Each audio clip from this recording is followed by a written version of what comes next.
Hey everybody, welcome back to Tara's Books and Beyond and day 26 of VEDUS. Oh my god, there's only 2 weeks left of this!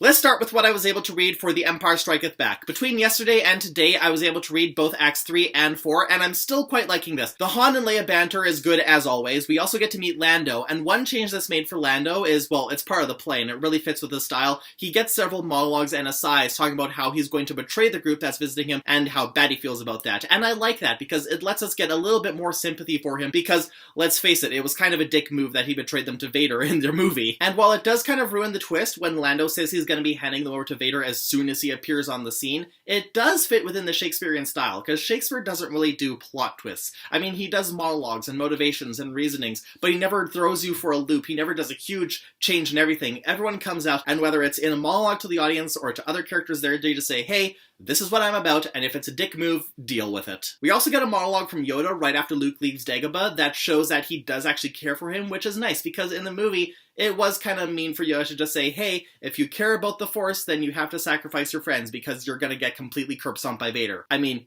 he was right, but he didn't say it in a very nice way. But at least in here, we get a monologue showing that even if Yoda was super harsh with Luke, it came from a place of caring and the hope that Luke would be able to save the galaxy one day. And then today's Certain Point of View story is Bump by Acker and Blacker, and it's from the perspective of one of these stormtroopers who's trying to chase down our heroes, and then as soon as he gets close, he bumps his head against the door frame. And it was clearly unintentional, and you only see it if you're really eagle-eyed, though it wasn't part of the plot, but people have been rolling with that since the 70s. So in this story, we find out that there's a bit more behind that head bump, mainly because he was distracted because he was thinking about his deployment on Tatooine from a few days ago, and he was hit with the sudden realization that, wait a second, those were the droids we're looking for!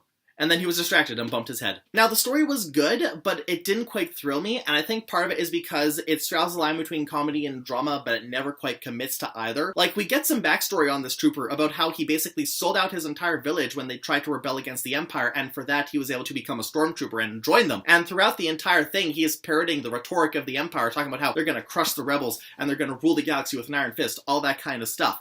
So, it doesn't quite go far enough in that direction, because it's also going in the comedy. And I love a good dramedy, but this one just kinda got stuck in the middle, and so I didn't really get a good feel for either side. So I think it's just a 3-star story today. And that's everything for today's update, but as usual, you can feel free to hit that subscribe button or check me out on the social media I've linked below, and until tomorrow, I'll see you all later.